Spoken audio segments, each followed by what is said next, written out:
जय माता की। कैसे हैं आप लोग बिल्कुल ठीक होंगे। और सुबह सुबह देखिए आज हम क्या कर रहे हैं। तो सुबह सुबह वही 7:30 बज रहे हैं और जो सामने ही प्लॉट है ना, वो प्लॉट में बिलासपुरी रहते थे हमारे काम करने वाले भैया जी, जो रजनीखंड का मकान बनाए हैं, इन्हीं के पापा बनाए हैं। तो अभी इनके मम्मी पापा नहीं आए हैं और ये 3 दिन से आ गए हैं। तो बेचारे कोरोना के चक्कर में आज 5 महीने से अपने घर में बैठे हुए थे, तो आ गए हैं। तो अभी इनकी मम्मी नहीं आई, तो हम ही लोग खाना बना करके और सुबह मैंने इनको दे दिया। अब ये काम पे जाएंगे क्योंकि पहली पूजा तो यही है ना। अभी मैं मंदिर नहीं गई हूँ और ना ही पूजा ही की हूँ घर की, तो आज मुझे मंदिर की सफाई करना है। तो अब मैं देखिए मंदिर की सफाई में लग गई हूँ। और आज तो है संडे, तो आज ज़्यादा मतलब इन्हीं के लिए मुझे खाना बनाना था। और ये तो अभी नहाए भी नहीं है, अभी ऊपर अपना कुछ कर रहे हैं। तो मैं अब अपनी मंदिर की साफ सफाई में लग गई और भगवान जी को पहले अच्छे से नहलाती हूँ, इनके सारे कपड़े निकालती हूँ। और सब माता जी चुन्नी पहने हुए हैं, तो ये सारे कपड़े मुझे निकाल करके और अच्छे से साफ करना है। साफ करने के बाद इन कपड़ों में प्रेस भी करूंगी माता जी के। और काफ़ी चुन्नी तो पहले से भी रखी हुई हैं, क्योंकि वो तो पता है ना आप लोगों को कि मैं चुन्नी बना ही लेती हूँ हाथ में सिलाई, मतलब मशीन से सिलाई करके। और माता जी मैं चुन्नी खुद पहनाती हूँ। तो चलिए मैं मंदिर मतलब गणेश लक्ष्मी देखिए सब इनको साफ से मुझे धुलना है। और मतलब धुलना क्या है, अच्छे से, मतलब ये जो गणेश लक्ष्मी है ना तो पीतल के हैं, तो अच्छे से मैं इनको साफ सफाई कर लूँगी। उससे मतलब साबुन से भी कर सकती हूँ, साबुन से साफ करके और पोंछ करके फिर अच्छे से कपड़े पहनाऊंगी। तो वैसे भी तो पितरपक्ष के बाद नवरात्र लग जाता था, अब तक माता जी की सफाई मतलब मंदिर की हो जाती, लेकिन इस बार नहीं करना था। तो अब तो नवरात्र के कुछ ही समय बचे, आप लोगों को तो पता ही है।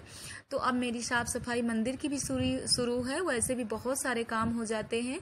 तो देखिए पूरी सफाई, वस्त्र और नहलाने के बाद भगवान जी को, ऐसे भगवान जी पूरे बिखर गए हैं मेरे। तो अभी मैं पूजा भी नहीं की हूँ, अब भोग भी लगा दूंगी, ऐसे में पूजा भी कर लूंगी। और देखिए क्या खजाना मिला। तो अभी मैं खजाना के विषय में नहीं बताऊंगी कि मुझे क्या खजाना मिला, आगे ही बिल्कुल लास्ट में ही बताऊंगी, जब वीडियो का एंड करूंगी तभी बताऊंगी कि हमको खजाना क्या मिला। तो ये भगवान जी पूरे बैठे हुए हैं। अब हम पूजा भी कर लेते हैं। पूजा करने के बाद फिर मैं जा रही हूँ, कपड़े धुलूंगी और धुल के सुखाऊंगी अच्छे से। तो वैसे भी साफ़ सफाई तो बहुत ही अच्छा लगता है, और घर की भी मंदिर की भी। और हम भोग लगा दिए, अब थोड़ा सा पूजा कर लेती हूँ। पूजा करने के बाद ही मैं जा रही हूँ, और भी बहुत सारे काम करना है, वो तो आप लोगों को पता ही है। तो मंदिर में वैसे भी ना जब पूजा पाठ करती रहती हूँ ना तो बहुत ही अच्छा लगता है। और आप लोगों ने तो देखा ही कि 11 दिन हम वहाँ कैसे व्रत रह लेते थे, पूरा मतलब अनुष्ठान में, रुद्राभिषेक में। तो मतलब 11 दिन सभी लोग रहते थे व्रत। तो हम लोगों का खुद ही यहाँ व्रत हो जाता है, 2:30-3 बजे खाना खाते हैं। तो अब ये हम कपड़े का वो दिखा रहे हैं कि कैसे हमने भगवान जी के पूरे कपड़े धुल करके और कैसे इनको धूप में डाला। एक एक धूप में मैंने ऐसे डाला, और इतनी तेज धूप है कि बता नहीं सकती हूँ। लेकिन बहुत ही मुझे अच्छा लगता है जब भगवान जी की मंदिर की साफ सफाई, पूजा पाठ, तो पूरा पूरा दिन ऐसे लगी रहती हूँ ना, तो मुझे आलस बिल्कुल नहीं आता है। और भले थोड़ा सा थकावट तो हो जाती है, इतना सारा काम करने के बाद थकावट तो होती ही होती है, वो तो आप लोगों को पता ही है। लेकिन खाना नहीं खाती हूँ, खाना खा लेती हूँ तो आलस आ जाता है। और अभी किचन में भी आ गई, किचन का स्टैंड वगैरह सब ये साफ कर रही हूँ, क्योंकि काफ़ी समय से मतलब ऐसे ही सब टिफिन वगैरह रखे थे। तो इधर मैंने चावल भी छान करके रख लिया है। चावल तो आज बिल्कुल बीन नहीं पाऊंगी, क्योंकि बीनना मुश्किल हो जाएगा, बहुत सारे काम अभी पड़े हुए हैं। तो अब ये स्टैंड को मैं साफ करके रख रहे हैं। इसमें इतना सारा खजाना सब पड़ा हुआ था, यहाँ भी खजाना है, ये देखिए। अब ये चावल मेरे रखे हुए हैं, और कुछ भुट्टे भी पड़े हुए हैं, मक्के के भुट्टे भी निकल आए यहाँ साफ सफाई में, तो रखे। और ये देखिए क्या हम कर रहे हैं, ये जो दूध की पॉलीथीन आती है ना, तो इनको मैं अच्छे से साफ करके रखती जाती हूँ। जब होली में पापड़ बनाना होता है तो ये मशीन में लगा करके हम पापड़ बनाते हैं, गाँव में ले जाऊंगी। और ये मक्के के भुट्टे को मैं वैसे निकाल करके और रख लूंगी। तो इसमें हम कुछ भी कर सकते हैं, भिगो करके और मतलब कुछ कुकर में डाल करके मैं ऐसे बना सकती हूँ। तो चलिए, टाइम मिला तो मैंने सोचा आप लोगों से बातें कर लेती हूँ। तो टाइम तो 12:30 बज रहे हैं और भगवान जी के कपड़े सूख गए। देखिए खूब अच्छे से हमने भगवान जी के कपड़े आज सुखा लिया। और वैसे तो आप लोगों को पूरा काम सुबह से दिखाया है कि बिल्कुल टाइम नहीं आज भी मिला है। तो अब जा रही हूँ, भगवान जी का मंदिर सजा देती हूँ, इसके बाद फिर बच्चों को खाना खिलाती हूँ, मैं भी खाती हूँ, क्योंकि खाना खाने के बाद ना तो फिर ये कपड़े जूठे हो जाएंगे। तो वैसे भी तो शाम को नहाना ही पड़ता है। तो पहले मंदिर सजा देती हूँ, खाना खाती हूँ, फिर टाइम मिलता है। टाइम क्या मिलेगा, इतने सारे भी मैंने कल आप लोगों को दिखाया इन्हें प्रेस के लिए कपड़े पड़े हुए हैं, तो अभी मुझे प्रेस भी करना है। और चावल तो मैंने चाल के रख दिया, पर चावल भी बीन करके डिब्बे में रखना है। तो कोई बात नहीं है, हो सकता है आज टाइम नहीं मिलेगा तो कल ही चावल को बीनूंगी। तो वैसे अब तो अगले मतलब कुछ ही समय बचे हैं, 6 ही 7 दिन की नवरात्र लगने के। तो और भी इधर की देख रहे हैं आप, साफ सफाई कितना करके गई थी जब मायके गई थी। तो वैसे भी पूरा घर मतलब फिर से सफाई करना, सब पर्दे धुलो, कपड़े धुलो। तो आप लोग देख ही रहे हैं कि पूरा कितनी मतलब काम में लगी हुई हूँ। तो टाइम तो बिल्कुल नहीं मिलता है। और छोटा सा मुझे लग रहा है ना, अब थोड़ा छोटा भी दिन होने लगा है ना, इसीलिए बिल्कुल टाइम नहीं पता चलता। अब चलती हूँ, नहीं बातें करने लगूंगी ना तो 1:30 बज जाएंगे। पहले मंदिर को सजा लेती हूँ, फिर थोड़ा टाइम देखती हूँ, तो आप लोगों से बातें करती हूँ। अब ये मंदिर में हम भगवान जी को कपड़े पहना रहे हैं, एक एक कपड़े सबको चुन्नी पहनाना, मतलब नीचे से लहंगा पहनाना, फिर ऊपर से चुन्नी ओढ़ाना। फिर पूरे भगवान मेरे ऐसे खुले नहीं रहते हैं, बजरंगबली भी और गणेश लक्ष्मी को सब एक एक को पहना था ना। तो ये मेरा काफ़ी टाइम तो हो ही जाता है, वो तो मैं आप लोगों से बताऊंगी कि कितना टाइम हो गया। और ये दोपहर का टाइम ही है, तो आप लोगों को तो पता ही है। और आराम से बढ़िया कर भी रही हूँ और बहुत ही अच्छा लग रहा है करने में। तो एक एक कपड़े साफ सफाई, देखिए भगवान जी, ये मेरी सिद्धार्थी माता और गुरु जी सबसे ऊपर हैं। सिद्धार्थी माता को मैं लगा रखी हूँ। तो ये माता जी अब सज गई, देख रहे हैं गुड़हल का फूल भी लग गया और माता जी भी कितने अच्छे से सज गई। लहंगा मैंने पहना दिया और लहंगा माता जी का मैंने चेंज कर दिया है, सितारे वाला लहंगा माता जी पहन ली है। तो नवरात्र में तो जिस दिन नवरात्र लगेगी उस दिन माता जी का लहंगा दूसरा चेंज करूंगी, दूसरा जो सिल करके रखी हूँ उसको पहनाऊंगी। लेकिन अभी तो मैंने धुल करके और पूरे भगवान मैंने कैसे सजाया है तो आगे मैं बताती हूँ कि इसमें मुझे कितना टाइम लगा है भगवान जी सजाने में। तो आप सुनिए कि आगे मैं आप लोगों से क्या बात कर रही हूँ। मंदिर सज गया, आप लोगों को दिखा दिया। तो मंदिर में पूरा 2 घंटे लगा। और जितना हम माता जी को चुन्नी पहनाए, खुद हाथों से सिलते हैं, हाथ से सिल के पहनाए हैं, जैसे हमारे गुरु जी पहनाते हैं। तो मनु भी आ गए और जा रहे हैं, मनु कृष्णा हम लोग खाना खाने। और टाइम कितना हो रहा है, 2:30 बजने वाले हैं। तो अभी तो बहुत सारा, देखिए सुबह से ना फोन ही शीशा बना हुआ है, माता जी का टीका लगा हुआ है।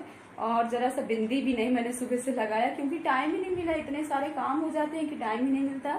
अब थोड़ा सा खाना खाने के बाद आराम करती हूँ, फिर आप लोगों से मिलती हूँ। जय हो महाकालेश्वर की। तो आप भी दर्शन करिए और हमने कर लिया।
बहन ने तो भजन आप लोगों को सुना ही दिया और हमारी चाचा की लड़की है, थोड़ा गाती है, तो उनको बहुत ही शौक था कि दीदी मेरे भजन आप जरूर डालिएगा। तो ये आंटी जी हैं, पास में रहती, जहाँ मैं सिलाई वाली दीदी के यहाँ गई थी तो वहीं पास में ही आंटी जी का मकान है। अंकल जी का नाम है RBL अंकल, तो बहुत ही अच्छे हैं, पापा जी से बहुत ही दोस्ती है। तो आंटी जी हम लोगों को भी बहुत मानती हैं। तो थोड़ा तबीयत ठीक नहीं थी तो मैंने सोचा चलिए मिल लेती हूँ। तो आंटी जी बैठी हुई हैं और बहुत अच्छा लग रहा है। अब मैं चल रही हूँ घर, आप लोगों से मिलती हूँ। शोभा मिश्रा 6:30 बज रहे हैं और देखिए अभी ये जा रहे थे तो हम जा करके अपनी ब्लाउज और साड़ी ले आए, क्योंकि सिलाई वाली दीदी के यहाँ पड़ी हुई थी, 15 दिन से पड़ी थी ब्लाउज। तो मैं तो बांदा चली गई थी तो फोन करती रही, तो मैंने कहा जब आऊंगी तब लेने जाऊंगी, तो अभी भी लेके आई। और वैसे तो द्विवेदी परिवार पर बहुत ही बड़ी कृपा है भोले बाबा की और सदगुरु भगवान की। देखिए पहले गए हैं केदारनाथ और फिर 11 दिन का अनुष्ठान रुद्राभिषेक का हुआ और इसके बाद अब गए हैं महाकालेश्वर उज्जैन। तो भैया लोग अब दर्शन कर रहे हैं, चंद्रहास भैया और मेरे भैया राजा भैया सब लोग गए हुए हैं तो वहाँ के दर्शन कर रहे हैं। तो आज ही उन्होंने वहाँ का भी वीडियो भेजा है तो मैं आप लोगों तक भेजूंगी और आप लोग भी दर्शन करिए। और हो सकेगा छोटा भजन भी भेजूंगी जो उस दिन पचौहा में मेरी बहन लोग गाई थी, तो वो भजन भी आप तक भेजूंगी, क्योंकि आज सारा दिन मैं वैसे भी काम में लगी रही। तो और कुछ बताऊंगी कि मुझे माँ से खजाना क्या मिला। तो चलिए अब बता देती हूँ कि मुझे माँ से खजाना क्या मिला। जब मेरे पास कभी महीने 15 दिन में पैसा आता है तो मैं माँ के पास थोड़ा बहुत रखती जाती हूँ। तो जब मंदिर पूरा साफ करती हूँ तो वहाँ बहुत ढेर सारा खजाना देती हैं। वो खजाना मेरा कहाँ जाता है, जब सिद्धार्थी माता का भंडारा होता है 20 जनवरी को, तब वो खजाना मेरा वहीं जाता है। तो वो माँ का खजाना है और इसीलिए मुझे खजाना इकट्ठा करने में ज्यादा हूँ, मैं माँ का खजाना इकट्ठा करती हूँ, माँ मेरा खजाना इकट्ठा करती हैं। तो ऐसे ही कृपा माँ की और ईश्वर की आप लोगों के ऊपर भी रहे, जैसे कि द्विवेदी परिवार पे, हम मिश्रा परिवार पे, तो आप लोग मेरे अपने ही हैं। जितने भी मेरे प्यारे प्यारे आप लोग हैं जो मेरा इतना सहयोग कर रहे हैं और मुझे इतना सारा प्यार दे रहे हैं, तो आप लोगों तक भी मतलब मुझे अच्छा लग रहा है कि ऐसे ही माँ कृपा बरसाती रहे। और परमात्मा तो सत्य है, सत्य को ही पहचानिए, सत्य ही ईश्वर है। तो चलिए मैं यहीं पे जय माता की कर रही हूँ। और अगर सब अच्छा लगे, काम धाम मेरी बातें और भजन कीर्तन, तो लाइक और सब्सक्राइब जरूर करिएगा, फैमिली फ्रेंड के साथ जरूर शेयर करिएगा। और अब मिलती हूँ नेक्स्ट वीडियो में, तब तक के लिए जय माता की।